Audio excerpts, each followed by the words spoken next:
Then one day he found in the Septuagint the use of the name Greek filled with the meaning of being filled with the Spirit, being satiated with the likeness of God. DNA. This is one of the newest criticisms against the Book of Mormon. As noted earlier, the one-time popular view among Latter-day Saints was that all Indians were Lamanites, that they were all descendants of the same group. Some critics, such as Lamb, pointed out that such a claim was untenable. B.H. Roberts suggested that there might have been other groups simultaneously inhabiting Americas with the Lehites, despite the Book of Mormon issue or silence on the issue. He didn't really accept it, but he said it's possible. Within the last few decades, other LDS scholars have come to conclude that not only were there others here when the Lehites arrived, but also the Lehites were a very small group, which made very little, if any, impact on the surrounding native cultures. If anything, the Nephites and original Lamanites were influenced more by the surroundings than the other way around. Of course, Brent Gardner has spoken quite a bit about that type of topic. Now, with the event of DNA studies, we find that such position must be correct. In fact, it demonstrates that the traditional LDS view is most definitely an error, and that the current LDS view, possibly again influenced to some degree by charts and critics, the study of which is most likely possibility. Now, some early DNA critics said that they use the evidence against a straw man, basically saying that they use it against the traditional view rather than the current view of limited grouping in Book of Mormon geography. Newer critics, however, go a step further and claim that DNA studies demonstrate that there is no evidence of an Israelite infusion, even for a small group in ancient America. When no LDS geneticists initially wrote rebuttals to the criticism, John Sorensen became one of the first. And he responded to the, quote, premature and dogmatic statements about the lack of Jewish genes among Amerindians. The ensuing debate soon after gathered the attention of other LDS DNA experts. Scott Wood, for those again that attended last year's conference, talked about this. The debate is still continuing and stimulating LDS scholars to further understand the relationship between DNA findings and the infusion of Lehites into ancient America. The ongoing research for this debate should be interesting. History. That's the other major area. One more forward. Passed up another one here. Boy, I've got it all messed up. Fawn Brody. In 1946, David O. McKay's niece, Fawn Brody, wrote a book entitled No Man Knows My History, which is still hailed by a lot of critics as the definitive work on Joseph Smith, and I think Lou Midgley would have some comments about that. She was one of the first critics to continue where B.H. Roberts had left off with the supposed Ethan Smith connection to the Book of Mormon. She attempted to demonstrate that Joseph sponged information from his environment when he authored the Book of Mormon. And while her book was mostly ignored by LDS historians who nibbly poked fun at her, and actually he delved more into his Book of Mormon research than that, Lou Midgley notes that it did have an impact on the Brethren. They had by and large ignored the Book of Mormon until she published the book.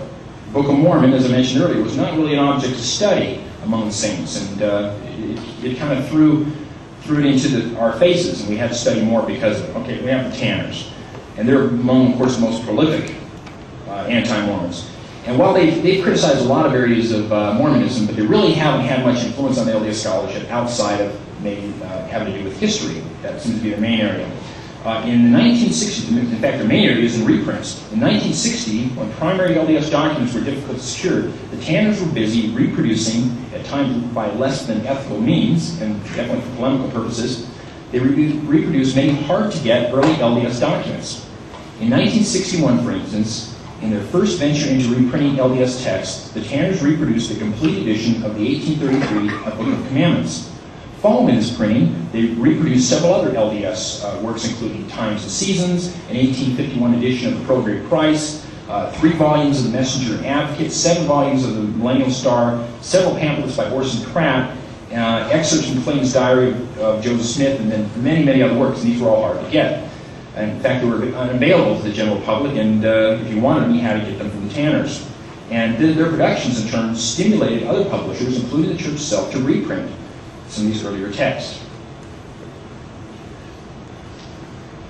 Let's go ahead and back out of that one, too. Lawrence Foster wrote an article about the Tanners, said, the larger impact of such publication efforts has been to help some Mormons become more aware of the rich heritage and to encourage scholarly attention to the fascinating early days of the Mormon movement. And while the Tanners' own works in Mormon history are lacking, their publications, nevertheless, help stimulate historical studies that they have highlighted issues which need to be resolved. Now, some LDS historians have expressed appreciation for the availability of this hard-to-get texts, even though they came by way of anti-Mormons. More than one LDS historian has supposedly said, with tongue planted firmly in cheek, the church should subsidize the Tanners because of all the historical research they do for it. Reed Derman, who was a former director of the LDS Institute of Religion at the U of U, gave a speech in 1972 wherein he acknowledged that along with the threat of harm that the Tanners pose to the church, they have done more to put together sources for research than anyone else outside of the church. They've become very important in understanding our church history. Derman went on to explain that he purchased the reproductions of the Tanners because he wanted the primary sources that were part of his heritage, and the Tanners were the only ones producing them. Then he quotes Lehi's statement of opposition to all things like Guy did, and then he continues. Back up. I think we passed one up. I saw it earlier. There we go. I can't help but think that when they raise these issues, it does something to us to have to defend. When I see something that counters what I've been taught, or what I know, or what I understand, or what I feel, the way to counter research, unpleasant to me, is not by sticking my head in the sand like an ostrich, but by more research. I may have to revamp, and knowledge sometimes is a dangerous thing. And I don't know if the next one continues on this or not. I'm so messed up. Here we go. But I will revamp, and I will understand better my heritage. What I'm trying to say is that they have become, in a sense, catalysts to sharpen our own historical understanding. We had to get out of the stick and do some study and do some homework that sometimes we haven't done.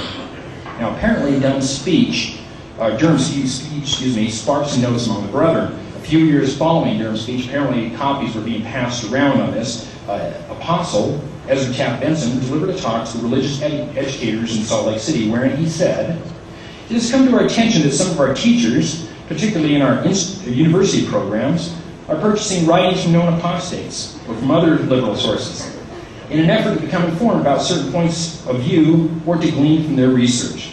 You must realize that when we purchase their writings or subscribe to the periodicals, we help sustain the cause. We would hope that their writings not be on your seminary or institute or personal bookshelves. We're entrusting you to represent the Lord in the first presidency to your students." That's a key thing, to your students, not the view of the detractors of the church. Now, he had a legitimate gripe, because obviously it would be inappropriate to use church funds to support groups that were drawing people out of the church. And even, of course, if using private funds, anti-Mormon materials in the hands of young, impressionable seminary and institute students sitting in those kind of classrooms can be spiritually dangerous. I don't, however, believe that Benson's advice is aimed at scholars who mine critical material in hopes of gleaning possible insights or perspectives not previously noticed, or apologists who are attempting to defend the faith for those whose testimonies may be weakened by such material. Obviously, it's impossible to respond to accusations unless you know what those accusations are. And while the church does not often publish, currently doesn't often publish apologetic works unofficially or officially, they have at times suggested or encouraged apologetic writings. I don't know if Gilbert Sharps is here today, but I know that, there you go, at least in your New Missionary book, I know you're saying there that the church suggested that, or encouraged you to write a response to the God makers. So there is, the church obviously aware of this. Now, while the Tanners have made numerous unsupported erroneous charges against the church, they have occasionally been correct in some insights pertaining to supposedly early LDS documents. Gerald, for instance, denounced one early pamphlet attributed to Oliver Cowdery as a forgery. He was correct. And as Foster notes, this is, quote, only one example of research and analysis which would do credit to any professional historian. And the Tanners were also among the first to question the authenticity of the Hoffman and Salamander letter in the face of experts who claimed that it was authentic. Gerald claimed that it sounded too much like the early anti-Mormon book, Mormonism Unveiled, by E.D. Howe. LDS historian Scott Fallring told me, quote, few people took notice of Gerald's concerns, and in the end, he was right. As Mark Hoffman later confessed, they had lifted ideas and phrases from Howe's book. And the Tanners, of course, have also seen fit to denounce some of the more outlandish anti-Mormon distortions, such as the horrific God Makers 2, which was so much lower than the first one. Okay, let's see if we've got to follow through the next slide here. Seer stones and treasure digging. There we go. And this was talked about a little bit yesterday. When the Tanners skewed Joseph Glass looking, digging for treasure by way of the seer stone, and would be in charge for his activities in the 1826 trial, most LDS apologists disregard the charges coming from the anti-Mormon contemporaries of Joseph's day. LDS church historians, wrote Marvin Hill, have responded over the years with accounts which minimize or deny any money-digging connections. New discoveries and supposed discoveries reopen the debate. The first was the discovery of the 1826, and we're not going to